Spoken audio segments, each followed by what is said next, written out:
Welcome to Newsmaking Headlines on May 18th. Want to know what, or should we say who's, on everyone's lips? No prize if you think Ying Luck, you know what?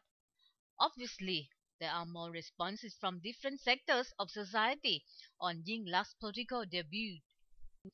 Positively speaking, most people seem to welcome her as Thailand's prime ministerial candidate.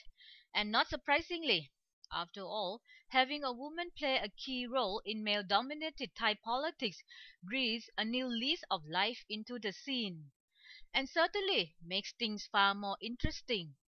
The latest significant response to her debut comes from veteran politician Banhan Silapa Cha, which has made newspapers headlines.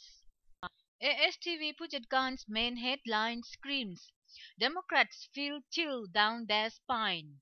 Banhan poised to switch camps, backing Yingluck as woman PM. Well, Banhan gave a rather long media interview complimenting Yingluck and saying that having a female PM candidate is a new thing. Banhan laid on the sweetness, pointing out that Yingluck is competent, young and beautiful. Okay, something everyone knows already. But Banhan finds nominating a woman as PM appealing to the point that he said he would also back his daughter in the same way in the next 5 years. So folks, we can expect another woman, Kanchana Silapa Acha, to challenge Yingluck if the latter rises to the PM's post. That's then. But for now, politics is already mind-twistingly complicated, and Banhan, for all his praise, doubts if Yingluck will ever get to be PM, even if the Pheu Thai wins the election.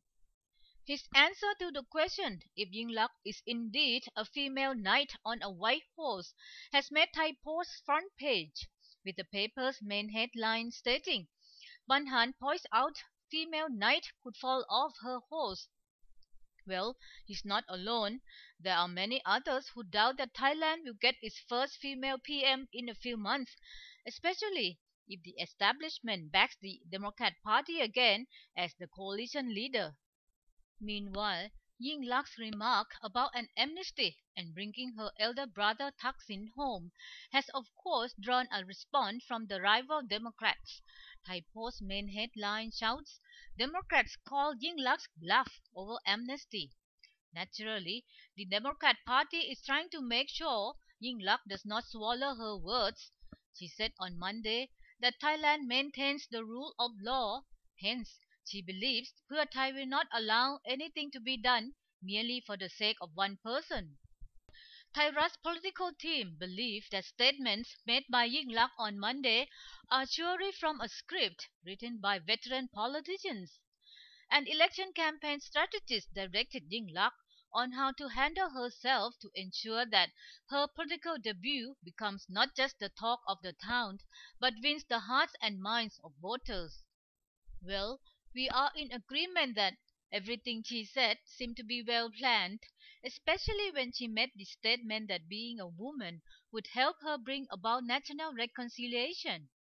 Thairat gives her political debut the thumbs up and believes that with such a formidable rival, PM opposite Vechachiwa will get exhausted as he struggles to win the re-election. That's why the newspaper says he dearly wants a public debate with her so that he can attack her chief weakness, a lack of political experience. But I know his game, and that's why they have rejected his challenge. Says Komchatluk's lead headlines, Pheu Thai rejects debate, reasoning PM only made challenge to quarrel. Pheu Thai blabs Democrats, saying Yingluck's management expertise is regarded as top class, and she can even become Apisit's mentor. Of course, Pheu Thai are careful not to admit that their lady boss is not as eloquent as Apisit, and one can imagine how she fared in a heated political debate, going by the fact that she needed the help of a script on her first day. Thairat's main headline, meanwhile, reflects the obvious fact that Yingluck is getting backing not only from the Pheu Thai but also from the Red Church. The paper's headline, Red leaders announce they're ready to fight on Yingluck's side. Talking about the red shirts, here's a welcome development for all of us. Matichon says Reds to rally peacefully to commemorate May 19 crackdown. Well, it's sensible on their part, because any turbulent or violent rally will not do any good for the election atmosphere and will certainly not bode well for the Pheu Thai party itself. And Matichon's main headline shouts, Arisman emerges on Pheu Thai party list. Arisman, if you remember, fled the country following the May incident. If he wins an MP seat, he could be granted immunity from prosecution. And that's the way Thaksin can reward him for his so-called struggle. We wrap up this program with a picture of two of the country's leading sportsmen who have entered politics.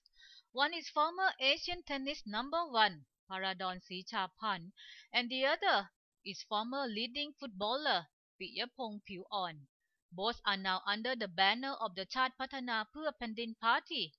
Pujatkan's click section headline says, Sport heroes flock to enter politics. Academics point out they're just making politics more colorful. That's all, folks. Have a good one.